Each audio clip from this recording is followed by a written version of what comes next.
오해를 나오는 경우가 있어요. 원래 사실주의다 그러면은 사실처럼 잘 그리는 거라고 생각합니다. 그쵸, 두 가지 네, 있어요. 그쵸. 사실처럼. 예, 그리고 사진처럼 잘 네, 그렸다. 이거 진짜 같다. 네, 네. 이런 얘기를 하는데 꾸르베는 사실 그렇게 그림을 잘 그리는 사람은 아니에요. 그쵸. 예, 자기 감각적으로 뭐 이제 색감에 대한 거나 확신을 하고 있는 어떤 표현이나 그런 것들은 있는데 이 사람이 그 사진처럼 잘 그리는 그런 류의 화가 있으면 아마 이런 일이 없었겠죠. 그런데 자기가 사실의 기준을 두고 신화니 뭐니 하는 그 우리 세상하고 동떨어진 얘기를 하는 지금 그림의 풍토에서 벗어나서 내가 경험하고 내가 보고 내가 중요하다고 생각하는 것을 선택해서 그린다고 그거를 사실주의라고 부르는 거니까 이거는 꾸르베식의 사실주의 아니면은 개인주의적인 사실주의라고 설명을 조금 드려야 꾸르베의 실제 주장하고 좀 겹쳐질 수 있을 것 같아요. 그래서 이런 류로 생각을 할 때 괜찮은 그림들이 꾸르베가 생각하는 풍경화. 잘 그리는데요? 예, 풍경은 되게 잘 잘 그려요. 그리는데요? 풍경은 굉장히 잘 그리고. 사람보다 훨씬 잘 그리고. 네, 맞아요. 저도 그렇게 생각했고요. 풍경화들은 그렇습니다. 그런데 꾸르베가 이런 풍경화를 그릴 때 지금의 저희들로서는 조금 생각해 줘야 되는 점이 뭐가 있냐면요. 풍경화는 약간 서브 계통의 이게였었어요. 그 시대에서 독립 장르로는 등급이 좀 낮은 그림에 속했었습니다. 그 이유가 풍경화는 특별히 그릴 이유가 따로 없다고 생각하는 거예요. 왜냐하면 역사화나 아니 종교화나 이런 게 중요할 때 풍경은 거기에 뒤에 배경을 그릴 때 좀 썼던 거기 때문에 그렇죠. 그런데 꾸르베는 그거를 독립적으로 자기가 하는 동시에 예전에 신화나 역사화들 속에서는 종교화들 속에서는 그리스나 아니면 로마 시대의 풍경을 주로 그렸었거든요. 그렇죠. 근데 꾸르베는 자기 동네의 그림 그리고 자기가 직접 우리가 보고 있는 프랑스 아니면 스위스 이쪽에 사는지 여기에서 평생 다른 사람들은 이걸 그려도 될까 하는 주제를 그림으로 실제로 그리고 그거를 중요하다고 풍경 자체로 독립시켜서 출품을 하니 사람들이 처음에는 이 부분에 대해서도 충격을 받죠. 거기에 꾸르베의 대표적인 특징 중에 하나인데 실경을 그리고 내가 본 걸 그리고 그래서 이런 풍경들이 자기하고 관계되는 것만 맞죠. 네, 자기하고 관계되는 것만 띄우고 그래서 나의 경험을 사실은 예술로 표현을 하고 그거를 해석해서 보여주겠다 이런 주장인 건데 이거 자체로는 지금에서는 특별할 게 없잖아요. 그 그림의 느낌이 네. 그 이태리나 프랑스 이런 쪽보다는 북쪽에서 좀 내려온 느낌이에요. 네, 그렇죠. 네. 이 산속에서 있어서 그런 느낌이죠. 네. 프랑스 작가의 느낌은 그 당시 프랑스 작가 느낌은 아닌 것 같은데 그렇다고 독일, 네덜란드 쪽은 또 아니고. 네네. 그러니까 아무래도 스위스라서 그렇죠. 아무래도 스위스라는데 네. 프랑스 느낌은 그러니까 네. 들지는 않고 이태리는 또 아니고. 근데 좋아요. 네. 굉장히 모던하게 느껴지는. 네네. 네. 그래서 꾸르베가 지금까지 잠깐 이제 타이밍 어떻게 말씀을 드리면 자기가 개성을 가지고 자기의 주관이 뚜렷하게 있는 화가로 지금까지는 그게 아니었었어요. 왜냐하면 이게 여기에서 이제 중요한 포인트가 하나가 나오는 게 당시의 화가들은 개성이 뚜렷할 필요가 있는 게 아니라 테크닉이 좋아야 되고 전통을 잘 따라야 되며 조합을 잘해야 되는 사람들이었었거든요. 근데 꾸르베는 자기 주장으로 지금까지 이거야 라고 했던 거를 뒤집어 엎는 사람이기 때문에 굉장히 현대적인 느낌은 들어요. 그 등장이나 아니면 자기를 주장을 하는 방법이나 그리고 나서 충돌해 나가면서 자기가 만들어지는 과정들을 보면 지금 시대에 등장했어도 아마 저렇게 시끄럽겠다 싶을 만큼 시끄럽고 주장 뚜렷한 그런 화가인 건데 그 사람이 했던 주장이 지금 와서는 새로울 게 없기 때문에 그게 뭐 그렇게 큰일일까 하지만 여기에서 중요한 게 당시 사람들은 크게 충격을 받았다는 것을 저희가 이해를 해줘야 되는 거죠. 근데 지금 이 물감 쓴 게 네네. 초록색을 지금 이 그림 쪽 쓴 계통이 네. 그 시대 축은 그냥 굉장히 앞섰는데요. 원래 초록색이 제일 그리기도 그러니까요. 힘들고 네. 쓰기도 힘들고 네, 그렇잖아요. 네, 그래서 까미오 꼬로 같은 사람 다른 이제 훨씬 후배 화가들에도 네, 네. 그림이 초록색을 쓰기 시작하면 되게 다 죽어 촌스럽네. 보이는데 지금 네. 코로 앞인데 네, 되게 네. 이렇게 보면 네, 생동감이 되게 색깔도 다양하고 예. 되게 더 세련됐는데요. 다른 종이랑 예. 보니까 이거 색을 잘 썼네요. 네, 색도 잘 쓰고 네. 그림- 오늘 처음 느꼈어요. 제가 네. 쿠르베를 아는 작가지만 오늘 이 그림 보면서 네, 아, 쿠르베가 이렇게 초록색을 잘 썼나? 예. 이런 느낌. 그게 요즘 들어서 분위기가 그림 복원을 자꾸 이제 더 생동감 있게 하고 그러니까 그래서 원래 색깔을 컴퓨터로 찾아내가지고 이게 점점 더 살아나는 것 같아요. 지금 쿠르베 그림은 특별히 프랑스 파리에서 특히 오르세 미술관이 열심히 지금 하고 있거든요. 근데 제가 옛날에 본 건 이게 다 어두웠어요. 그렇죠. 근데 쿠르베가 이제 지금 제일 오늘 어두워 네. 네. 근데 다 어두웠는데 지금 오늘 저는 이게 복원된 거예요. 네, 복원이 됐어요. 그래서 근데 이 그림 여기가 다 어두웠는데 예. 이게 굉장히 디테일이 살아나는 네. 색이 좋네요.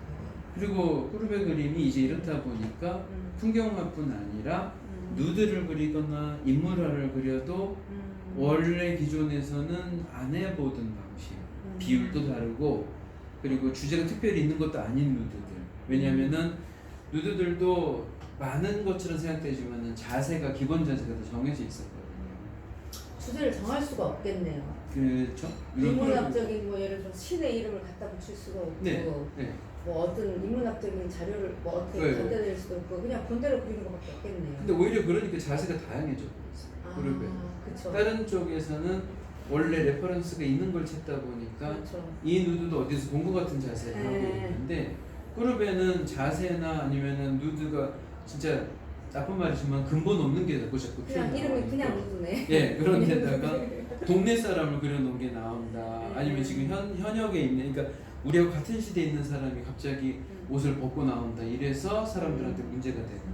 그럼 더 좀 발칙하겠다. 그렇죠. 처음 느끼는 네, 사람. 아마도 이제 그 네. 당시에는 그것 때문에 시끌시끌했었던 네. 거죠. 그래서 그런 걸로 많이 시끄러웠었던 누드가 네. 첫 번째로는 누드는 아닌데 센강의 처녀라는 그림이에요.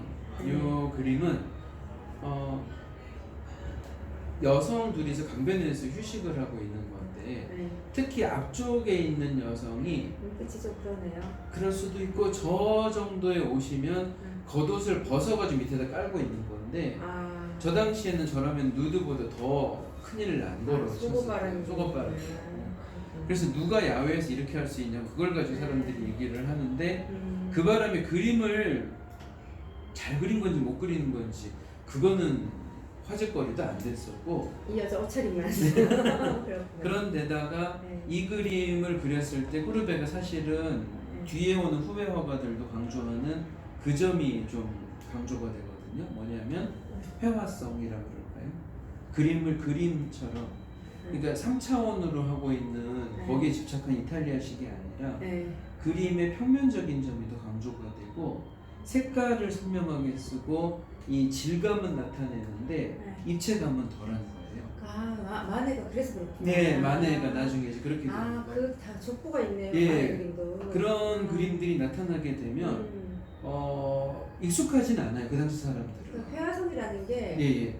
그냥 2차원적인 2차원적인 거. 걸 회화성이라고 하는 예, 그거 자체로 그림을 뒤떨어졌다고 욕을 하는 사람이 있기도 했지만요. 사실은 그렇게 되니까는 이전 그림하고 느낌이 굉장히 다른 그림이 나오는 거죠. 그럼 질문, 윌리엄 부그로 같은 경우는 네네.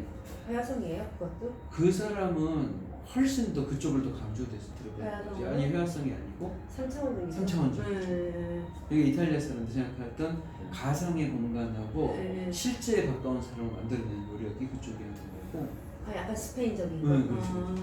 그리고 여기는 그게 아니라 이제 더 이렇게 단축이 돼버리고 질감이니 색감이니 하는 표현에 더 집중을 하는 건데 그래서 그림이 더 그쵸? 재밌어지는구나. 색감이 더. 네. 그리고 3차원적인 입체감보다는 색감에 그쪽으로 승부를 하는 그래서 우리들이 그런 그림을 더 좋아하네요. 그렇죠. 회화성 있는 그림. 네, 나중에는 이 그림들이 이제 그 어떻게 보면 주도를 해 나가게 되잖아요. 제가 더 많이 배우네요. 네. 쿠르베가 네. 글쎄요. 그러니까 계산을 해서 전부 다 그걸 했다고 보기에는 엑셀은 네. 좀 억울하긴 네. 할 것 같아요. 네. 근데 네.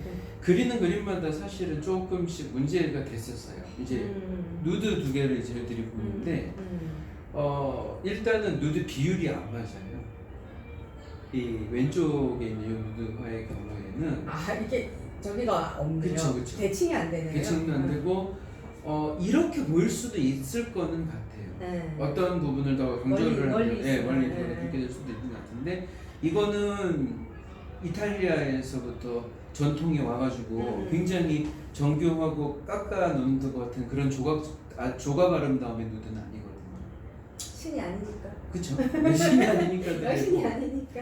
그리고 꾸르베는 사실은 그런 점보다는 자기가 실제로 보고 어떤 점을 강조하면 그걸 그대로 인상적으로 있는 걸 더 두드러지게 그려버리는 거예요. 그런 것 때문에 자기 주장이 되게 강하게 들어간 그림들이 나오는 건데 그거는 당연히 원래 사람들은 충돌하고 있을 수밖에 없는 거죠. 거기에서는. 그리고 오른쪽에 있는 누드도 저게 자세가 특별하게 편하지도 않고 본 적이 없는 자세가 있죠. 예, 저런 그림들은 이전까지 글쎄 하기에 생각이 되게 돼요. 그리고 더군다나 요 밑에 있는 그 책모도 그려버리니까 저런 부분들이 지금까지 원칙을 지켜왔던 걸 다 과감하게 깨버리는 게 되는 거죠. 그리고 구도가 아예 달라져 버리는 그림들이 나타나고. 선생님이 깬 게 아니라 네. 그 신화 이런 거 그리면 걔네들이 도식화돼 있는 일인데 네. 모르는 거 아니에요? 공부를 안 해서 왜냐면 그 사람들은 다 그걸 기억해서 그렸었는데 얘는 그 과정을 못 배운 거 아니에요? 아니요. 자기 학교 그러니까 자기 고향에서 거기에서 일단 아카데믹한 교육을 받긴 받았어요. 받았는데도 불구하고 이러는 건데 이거는 의도적이라고 보는 게 제일 좋을 그 거예요. 포즈를 다 피해간 거는 반항이네. 그쵸. 네, 반항. 그래서 이제 어떤 측면에서 꾸르베 그림 중에서 아마도 이제 제일 유명한 그림이 그러니까 제일 유명한 큰 그림들을 이제 두 개를 저희들이 보려고 그건 하는데 아니죠? 예, 그건 아직 아니고 그건 아직 아니고 예를 들어서 이제 이 그림이에요. 화가의 아뜰리에라는 그림인데 이 그림이 소장이 되어 있는 오르세 미술관에 1층 들어가시면은 제일 큰 홀이 하나가 나와요. 크게. 그래서 양쪽에 그림이 걸려 있는데 반대편에는 당시에 꾸르베의 라이벌이라고 할 수 있는 또마꾸띠르의 로마인의 타락이 걸려 있고. 이거 상 받은 거 아니에요? 맞아요. 이 살롱에서 최고상 받았었던 그림. 그리고 요 벽을 가운데를 두고 나서 반대편에 걸려 있는 게 꾸르베의 화가의 아뜰리에라는 그림인데 다루고 있는 주제도 그렇고 그림 자체가 너무 달라서 이게 거의 같은 해에 나와서 서로 라이벌 같은 느낌이었다는 것 자체로 사람들한테 이 시대가 강력하게 서로 충돌이 일어나는구나. 전통을 지키려는 쪽과 그걸 혁신하겠다고 하는 쪽에 강력한 충돌이 있구나 하는 걸 보실 수가 있죠. 그림은 이건 약간 설명이 조금 필요한 그림이에요. 그래서 예를 들어서 말씀을 이게 드리면 오른쪽 왼쪽 나눠가지고 엄청나게 해설을 많이 하는 걸 봤는데 그걸 다 읽어봐야 돼요. 저도 그럴 필요는 없으실 것 같아요. 그러니까 그게 아니고 이 그림에서 중요한 건 그거 같아요. 화가인 꾸르베가 앉아서 그림을 그리고 있는데 등 뒤에 되게 재밌게도 여성 모델이 누드로 서 있잖아요. 근데 사실은 저분은 그림에 안 나오는 그러네요. 예, 꾸르베 그림 안에 누드가 지금 등장하는 것도 아니고 일반 풍경만을 그리는데 상징적으로 그냥 세워놨어요. 세워놨고 그리고 꾸르베 그림을 그리고 있는 우리가 그림을 보기에 오른쪽에 있는 사람들은 꾸르베의 지인들이고요. 친구들.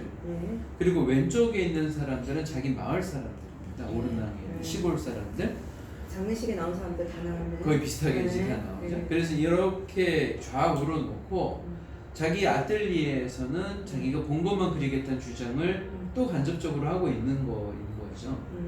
그리고 모델을 본다 안 본다 이걸 가지고도 상징적으로 해석하는 사람들이 있는데 그걸 떠나서 이게 앞쪽에 있었던 그림하고 얼마나 태도가 다르냐는 걸 보실 수 있는 거예요. 그림을 바라보는 또 그림을 완성하려는 그게 자기는 현실 안에서 직접 보고 있는 사람들을 등장시키며 보고 있는 풍경, 봤던 풍경을 그릴 것이고 이게 기존 전통에서 어긋나는 것을 난 두려워하지 않는다. 사실은 내면에서는 오히려 그렇기 때문에 내가 뛰어난 거다고 주장을 하는 게 있는 거고 반대편에 있는 토마코테리의 그림은 로마인의 타락이라는 주제 자체도 그렇고 거기 있는 기본 자세들도 그렇고 다 기존에 있던 것들을 그대로 변형 응용해서 그려진 거죠. 이런 것들이 꾸르베한테 특별하게 사람들이 생각을 하게 만들었을 거예요. 그러면 선생님 질문이 있는데요. 네. 그 이제 꾸르베 그림부터는 네. 그 옛날에는 그림이 이렇게 있으면 이제 의미 도상적으로 의미하는 걸 막 던져주면서 소품을 얻잖아요. 네네. 그럼 이 사람 그림은 그런 해석이 필요 없는 거죠? 거의 필요가 없습니다. 이 사람은. 아, 이 사람은 오히려 그냥 이 있는 사람이 그대로 그렇죠. 그리고 이 사람이 있었던 시대가 진짜로 격동기였었거든요. 그 이전하고 비교하면. 네. 그러니까 그 시대에 어떤 정치적인 사건들이 있었거나 어떤 뉴스가 등장했는지를 보는 게 더 쉬우실 거예요. 아 시대적 배경. 예, 시대적 배경을 보시는 게 더 쉬우실 거예요. 그럼 진짜 그 모더니즘이에요. 그렇죠. 그렇기 때문에. 그야말로 시대적 배경을 봐야 된다면 예. 그야말로 모더니즘. 근데 이 쿠르베도 모더니즘에 들어가요? 모더니즘으로 집어넣지는 사실은 잘 안 했었어요. 그럼 그런데 모더니즘의 태동이네. 네, 근데 사실은 모더니즘이라는 단어가 현대에 와서 되게 많이 쓰는데요. 네. 그게 엘그레코한테도 쓰고 마네한테도 쓰고 또 고야한테도 써요. 그렇기 때문에 모더니즘이라는 단어를 모더니즘 시대가 시작이 됐던 데에다 포커스를 맞추시는 게 아니라 작가가 살았던 세대. 그 작가가 굉장히 일찍이 모더니스트들이 보여줄 만한 특징을 미리 갖고 있더라 이런 얘기를 할 때 쓰는 말이 돼서 꾸르베도 모더니즘이 있다고 생각할 수가 있는 거죠. 이런 사람이 당연히 모더니스트. 미술사조의 모더니즘에 들어가지는 않지만 네. 모더니즘의 특징을 갖고 있는 작가. 그렇죠. 그렇게 생각하시면 음. 되죠.